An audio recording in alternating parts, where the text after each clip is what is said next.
সংবাদে আপনাদের সবাইকে স্বাগত জানাচ্ছি। আমি ফিরোজ তুহা। শুরুতেই বিআরবি কেবলস সংবাদ শিরোনাম। চিড়ামুড়ি খাওয়ারও টাকা নেই, সুমনের সঙ্গে রুটি কলা ভাগ করে খাই, বিস্ফোরক মন্তব্য পলকের। সরকারে বসে সুবিধা নিয়ে নতুন দল গঠন মেনে নেওয়া হবে না, মন্তব্য মির্জা ফখরুলের।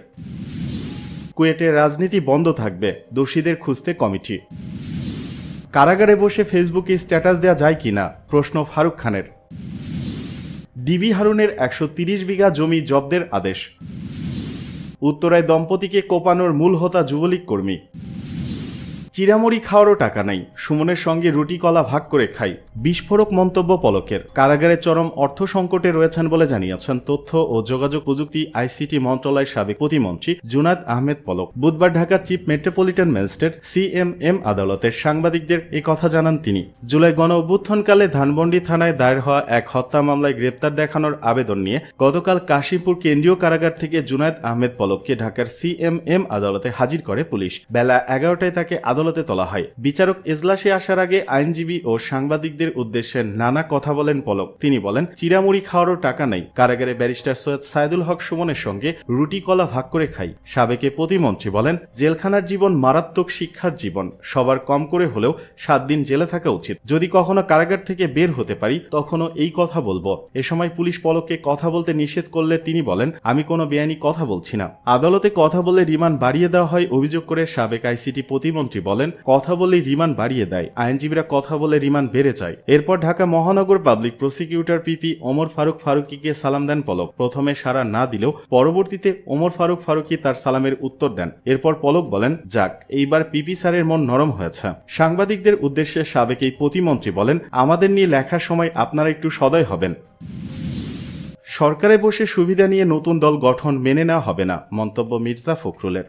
দেশে নতুন রাজনৈতিক দলকে স্বাগত জানাবে বিএনপি, তবে সরকারে বসে সব ধরনের সুবিধা নিয়ে নতুন দল গঠন মেনে নেওয়া হবে না বলে জানিয়েছেন দলটির মহাসচিব মির্জা ফখরুল ইসলাম আলমগীর। বুধবার রাজধানী খামারবাড়ি কৃষিবিদ মিলনায়তনে আয়োজিত এক অনুষ্ঠানে বক্তব্যে এমনটা জানান তিনি। ঢাকা মহানগর ছাত্রদলের সদস্য সংগ্রহ ফর্ম বিতরণ, সদস্য নবায়ন ও গণঅভ্যুত্থান পরবর্তী বাংলাদেশের নতুন ধারার ছাত্র রাজনীতি শীর্ষক ওই অনুষ্ঠানে প্রধান অতিথি হিসেবে বক্তব্য দেন বিএনপি মহাসচিব বলেন, খুব পরিষ্কার করেই বলছি, অবশ্যই নতুন রাজনৈতিক দল আমরা স্বাগত জানাবো। ছাত্র সংগঠন উজ্জীবিত করেছেন, আমরা স্বাগত জানাচ্ছি। যতই দল তৈরি করবেন স্বাগত জানাবো, কিন্তু তার অর্থ এই নয় আপনারা সরকারে বসে সরকারের সব সুযোগ সুবিধা নিয়ে আপনাদের দল গঠন করবেন, সেটা কখনোই মেনে নেওয়া হবে না। মির্জা ফখরুল বলেন, আমরা 1/11 ভুক্তভোগী। 1/11 যারা তৈরি করেছে তারা মানুষের কাছে টিকতে পারেনি। আবারও হুঁশিয়ারি করে দিতে চাই, যদি আবার কেউ সেই 1/11 কথা চিন্তা করে, গণতন্ত্রকে বিসর্জন দিয়ে আবার সেই ফ্যাসিস্ট সরকারের দিকে যেতে চায়, তাহলে জনগণ কখনোই তা মেনে নেবে না।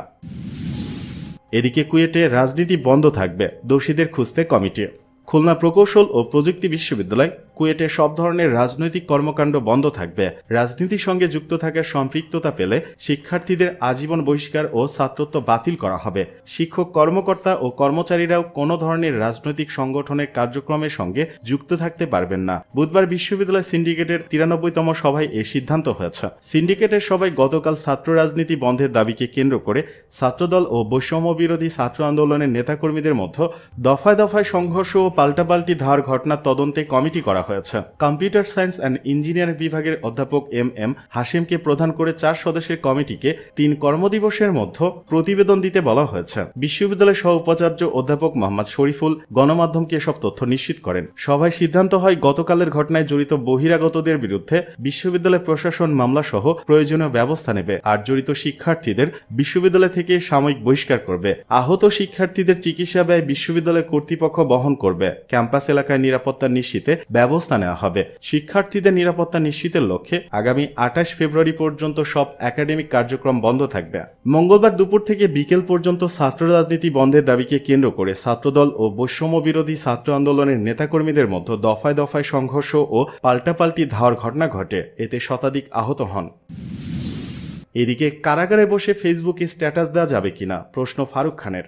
কারাগারে বসে ফেসবুকে স্ট্যাটাস দেওয়া যাবে কিনা সে প্রশ্ন তুলেছেন আওয়ামী লীগের সভাপতিমণ্ডলীর সদস্য এবং বেসামরিক বিমান চলাচল ও পর্যটন মন্ত্রণালয়ের সাবেক মন্ত্রী লেফটেন্যান্ট কর্নেল অবসরপ্রাপ্ত ফারুক খান। বিএনপি চেয়ারপারসন বেগম খালেদা জিয়ার গাড়িবহরে হামলার ঘটনায় মতিঝিল থানায় দায়ের করা মামলায় বুধবার রিমান্ড শুনানি শেষে হাজতখানায় যাওয়ার পথে এক সাংবাদিকের প্রশ্নের জবাবে পাল্টা প্রশ্ন তোলেন তিনি। মির্জা আব্বাসের গাড়িবহরে হামলায় করা মামলার শুনানি শেষে আদালত ফারুক খানকে 5 দিনের রিমান্ডের আদেশ দেন। শুনানি শেষে সিএমএম আদালতের হাজতখানায় নিয়ে যাওয়ার পথে কারাগার থেকে ফারুক খানকে তার ভেরিফাইড ফেসবুক অ্যাকাউন্টে স্ট্যাটাস দেওয়ার প্রসঙ্গে জানতে চান এক সাংবাদিক। জবাবে সাবেক এই মন্ত্রী বলেন, কারাগার থেকে কি স্ট্যাটাস দেব, এটা মিথ্যা কথা। কারাগার থেকে কি স্ট্যাটাস দেওয়া যায়? গত বছরের 14 অক্টোবর রাতে ঢাকার ক্যান্টনমেন্ট এলাকা থেকে ফারুক খানকে গ্রেপ্তার করা হয়। বর্তমানে তিনি একাধিক মামলায় গ্রেপ্তার হয়ে কেরানীগঞ্জ কেন্দ্রীয় কারাগারে রয়েছেন।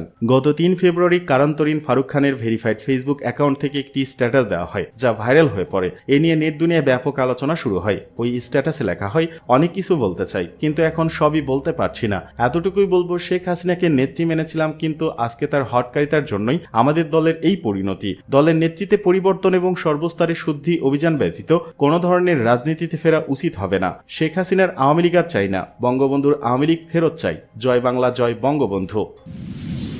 এদিকে ডিবি হারুনের 130 বিঘা জমি জব্দের আদেশ।